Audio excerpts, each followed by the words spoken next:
নমস্কার, সময় কলকাতায় স্বাগত। টলি হলি বলি নিয়ে সঙ্গে রয়েছে আমি গোপা। প্রথমে টলিউডের খবরের দিকে নজর রাখবো। সদ্যই বহুরূপী ছবিতে অভিনয় করে নজর কেড়েছিলেন রীতাবরী চক্রবর্তী। নন্দিনীতেও অভিনয় করে দর্শকদের চমকে দিয়েছিলেন অভিনেত্রী। এবার গৃহস্থ ছবির টিজার এলো অন্য এক রীতাবরী চক্রবর্তীকে নিয়ে। সদ্য মুক্তি পেয়েছে মৈনাক ভৌমিকের গৃহস্থ ছবির টিজার। ছবিতে মুখ্য ভূমিকায় অভিনয় করছেন রীতাবরী। খুন, রক্ত, ভয়, পুলিশ, কান্না, টুকরো টুকরো ছবি দিয়ে যে টিজার তৈরি করে দর্শকদের প্লেটে সাজিয়ে দেওয়া হয়, তাতে দর্শকদের আকর্ষণ বেড়েছে বই কি কমেনি। এই ছবিতে নায়িকার বিপরীতে দেখা যাবে সৌরভ দাসকে। অপরদিকে আগামীতে সৃজিত মুখোপাধ্যায়ের ছবি লহ গৌরাঙ্গের নামরে ছবিতে দেখা যাবে রীতাবরীকে। ছবির প্রযোজক রানা সরকার।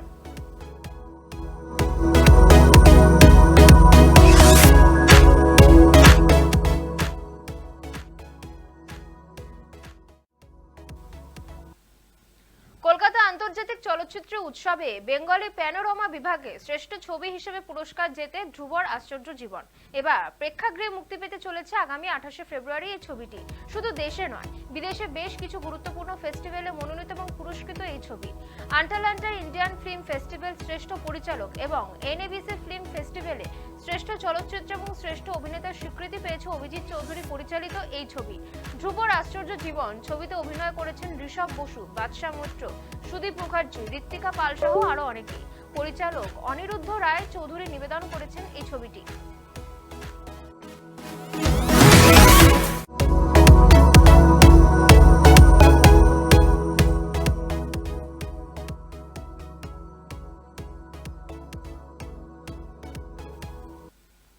সম্প্রতি হয়ে গেল সৌপ্তিক চক্রবর্তী পরিচালিত দেবীর মহরত।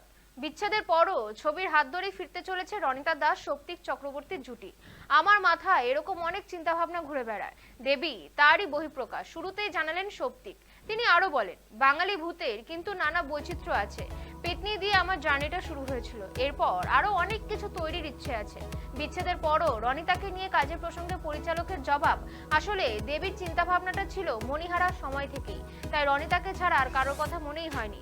রনিতা দারুণ অভিনেত্রী, দর্শকেরাও অপেক্ষায় তাদেরকে স্ক্রিনে দেখার জন্য।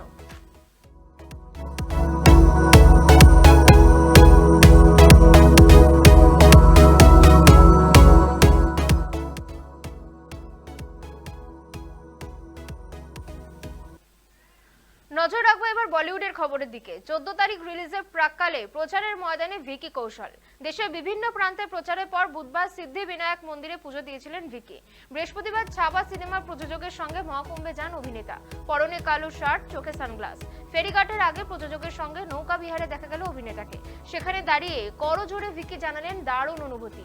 কতদিন ধরে মহাকুম্ভে যোগ দেওয়ার জন্য অপেক্ষা করছি, শেষমেশ পৌঁছালাম। নিজেকে ভাগ্যবান বলে মনে হচ্ছে। পুণ্যস্নান করে মুম্বাই ফিরে যাবেন ভিকি।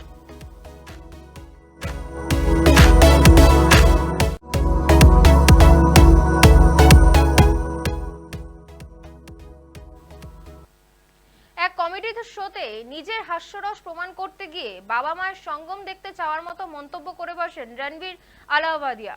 তারপরই ধেয়ে আসে একের পর এক কটাক্ষ। পুলিশে অভিযোগ দায়ের হয়েছে ইউটিউবারের বিরুদ্ধে। তবে নাকি এই প্রথমবার নয়, বছরখানেক আগে প্রিয়াঙ্কা চোপড়ার সঙ্গে কনভারসেশনের সময় পরিবারের প্রসঙ্গ তুলে অভিনেত্রীর কাছে জোর ধমক খেয়েছিলেন রণবীর।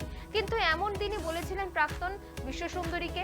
বছর দেড়েক আগে যখন রণবীরের অনুষ্ঠানে অতিথি হয়ে আসেন প্রিয়াঙ্কা, তখন তাকে জিজ্ঞাসা করা হয়, আপনি কি পারিবারিক অনুষ্ঠানে এখনো যেতে পারেন? এমন খ্যাতির পরও কি পারিবারিক অনুষ্ঠানে যোগ দেন? এটাই খানিক বিরক্ত হন প্রিয়াঙ্কা। বিরক্তির সুরে অভিনেত্রী বলেন, তুমি কি বলতে চাইছো আমি খ্যাতি পেয়েছি বলে ভাইয়ের বিয়েতে নাচবো না? পরিবার সবার আগে, খ্যাতিটা আমার কাজের অংশ।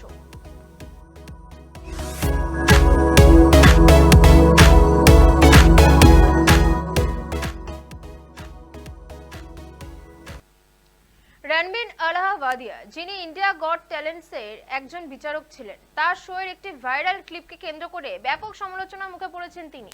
সেই ক্লিপে তাকে এক প্রতিযোগিতায় অশ্লীল মন্তব্য করতে শোনা যায়, যা নিয়ে তোলপাড় হয়ে ওঠে গোটা দেশ। এমনকি তার বিরুদ্ধে মামলা দায়ের পর্যন্ত হয়।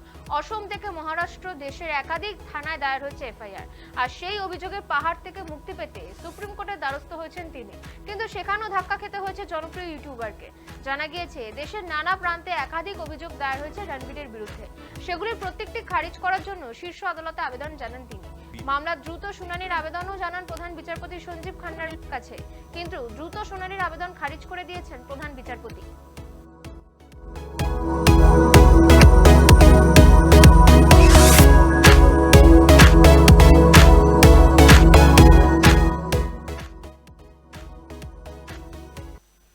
এবার নজর রাখি অন্য খবরের দিকে। ভারতের কনসার্টে এসে দারুণ সময় উপভোগ করছেন এড শিরান। সম্প্রতি শিলংয়ের কনসার্টে গিয়ে তিনি পারফরমেন্স করে দর্শকদের কাছে থেকে আনলিমিটেড ভালোবাসা পেয়েছেন। শুধু গান গেয়ে নয়, শিলংয়ে এড শিরানের সময় কাটিয়েছেন জন আব্রাহামের সঙ্গে। জনের সঙ্গে ফুটবল খেলেছেন তিনি। জনের স্ত্রী প্রিয়া আব্রাহাম ইনস্টাগ্রামে সব শেয়ার করেছেন দর্শকদের সঙ্গে। ছবিতে জন ও প্রিয়াকে সাদা টি শার্টে দেখা গিয়েছে, আর এড শিরান পরেছিলেন নীল জার্সি। এড নিজেও তার ভারত সফরের নানা মুহূর্ত শেয়ার করেছেন ইনস্টাগ্রামে। সোশ্যাল মিডিয়ায় সেই সব ছবি দেখে অনুরাগীরা নানা রকমের মন্তব্য করেছেন। একজন তো লিখেছেন এড শিরান ডাউন টু আর্থের মানুষ, অনেকে আবার লিখেছেন এড শিরান সত্যিই ভালো।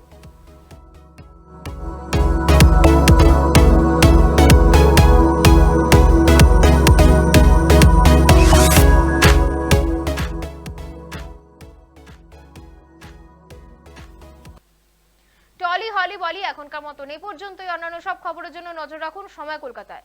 সময় বলবে সময়ের কথা।